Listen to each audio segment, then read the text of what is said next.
Oggi i mondi di Pokémon e Gravity Falls si incontrano. Ciao Watermelons, qualche settimana fa... Qualche settimana fa io e Fra ci siamo messi a guardare Gravity Falls e mi sono affezionato talmente tanto sia al cartone che ai personaggi che quando l'altro giorno l'abbiamo finito mi sono messo anche a piangere. Appena lo abbiamo finito mi sono sentito completamente svuotato dentro e quindi ho detto l'unico modo per accettare la fine di questa cosa bellissima è portare qualche contenuto legato a Gravity Falls sul canale. Comunque mi è venuta l'idea, dato che amo alla follia i diari di Gravity Falls, di emularli e ricreare alcune pagine utilizzando però degli elementi a tema Pokémon. Quindi godetevi tutto il procedimento per creare le pagine ispirate al diario di Gravity Falls. Per prima cosa ho provato a cercare su Google immagini di carta invecchiata, ho provato a stamparla ma la mia stampante fa schifissimo e il risultato è stato orribile, quindi ho preso dell'acqua, l'ho scaldata, ci ho sciolto del caffè e dell'orzo, poi ho preso una teglia, ci ho appoggiato sopra un foglio e ho iniziato a versarci il caffè per macchiare il foglio. Ho aspettato un minutino e poi ci ho versato altro caffè sopra per creare tipo un secondo strato di macchie. Dopo aver atteso 5 minuti ho preso un'altra teglia girata al contrario, ho scolato bene il foglio,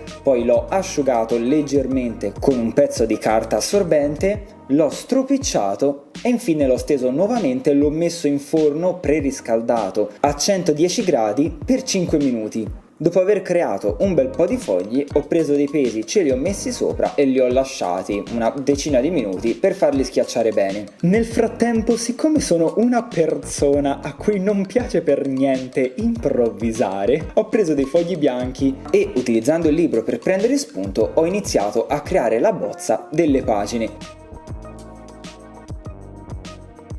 Poi ho ripreso nuovamente il diario e ho cercato di prendere spunto per ricreare la scritta di Magikarp e di Gyarados. Con la G di Gyarados ho avuto un po' di problemini, l'ho tipo rifatta 750 volte e alla fine poi ce l'ho fatta. Poi mi sono messo a fare le varie scritte e ho aggiunto altri elementuoli. La sera dopo cena poi mi è preso lo sclero e ho detto no dai, una pagina è troppo poco per il video, creiamone un'altra, e quindi mi sono messo a fare un'altra bozza per Omanite e Omastar. Ho preso le pagine invecchiate che avevo creato e ho scelto quella che mi piaceva di meno per fare un po' di prove. Ho provato le varie penne, pennarelli eccetera per vedere come l'inchiostro reagiva col foglio per evitare di fare casini. Qui ho preso la mia tavoletta luminosa per ricalcare i disegni, convintissimo di prendere e partire, e mi sono reso conto che non si vedeva assolutamente niente, quindi ho preso il pennarello, ho provato a ripassare la scritta e nulla, non si vedeva assolutamente niente. Fortuna che ho pensato, cerchiamo di rendere la stanza completamente buia così risalta tutto ancora di più, e effettivamente per fortuna ha funzionato. L'unico problema è che ho comunque dovuto ripassare l'intera bozza, quindi ricalcare tutto quello che avevo fatto per poi ritracciarla nuovamente nella pagina finale. Ho sfruttato la bozza per fare varie prove di colore, visto che questo era un metodo di colore tra virgolette completamente nuovo per me, e poi sono passato a farlo direttamente sulla pagina. Una volta finita la pagina ho preso un quadratino per prendere le misure e lasciare lo spazio che poi avrei dovuto utilizzare per la Polaroid.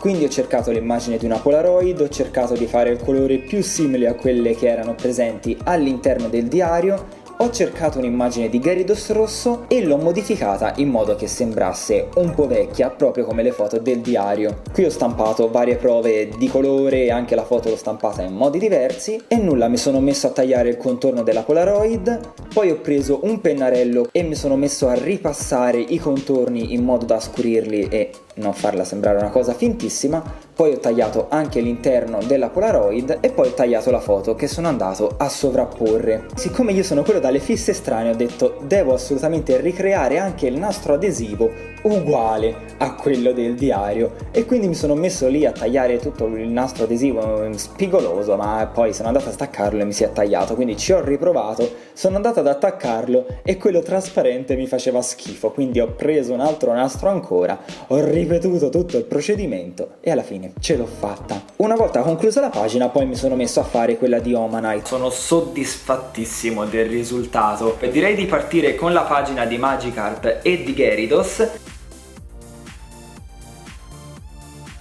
Inizialmente qui avevo scritto la parte in cui dico, cioè sono io l'autore, quindi in cui io parlo dell'incontro con Gyarados rosso, in cui dico che sono riuscito soltanto a fotografarlo. Qui, come vedete, c'è la foto. Ho deciso di farla sfocata per renderla un po' più realistica, visto che appunto, dato che è fuggito e è riuscito a malapena a fargli la foto, anzi sono riuscito a malapena a fargli la foto, fare la foto nitidissima sarebbe stato un po' assurdo. Poi ho avuto un lampo di genio mentre stavo concludendo la pagina e qui avevo appunto scritto dove avevo avvistato Gyarados. Però poi ho detto, cioè questo è un diario, è un po' segreto, devo comunque rimanere sullo stile di Gravity Falls, dove le cose sono tutte scritte tramite codice, sono nascoste eccetera eccetera, e quindi ho cancellato il luogo in cui avevo avvistato Gyarados e l'ho scritto qui sotto. Ovviamente non l'ho scritto normalmente, ma l'ho scritto con un codice alla Gravity Falls, perché E poi vabbè,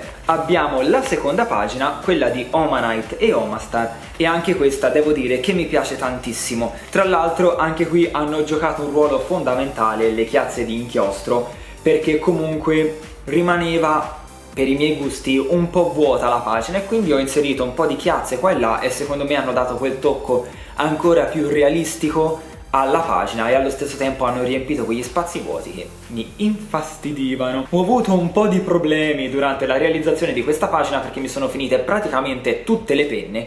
Mi è finita la penna dei disegni e mi è finita la penna delle ombreggiature, quindi ce l'ho fatta davvero proprio a fortunissima. Qui ho aggiunto poi questa parte in rilievo con il disegno dell'elifossile, elix fossile, non mi ricordo come si chiama, e poi anche qui ovviamente alziamo e c'è scritto il codice con il luogo in cui si trova l'elix fossile. Mentre registravo mi è venuto un flash. Per quale motivo hai creato le pagine in formato A4 e non le hai fatte delle stesse dimensioni delle pagine del diario? E ho detto vabbè dai, ormai è andata, ma la mia mente continuava a dire pagine del diario, potevi fare così, avresti avuto le pagine delle dimensioni, e quindi ho detto no, non ce la posso fare, basta, fermi tutti. Ho preso la stampante, ho scannerizzato le pagine e ho cercato di adattare le pagine che avevo creato alle dimensioni delle pagine del diario. Tra l'altro non tornavano neanche le dimensioni, la pagina che avevo creato io era più stretta, quindi con Photoshop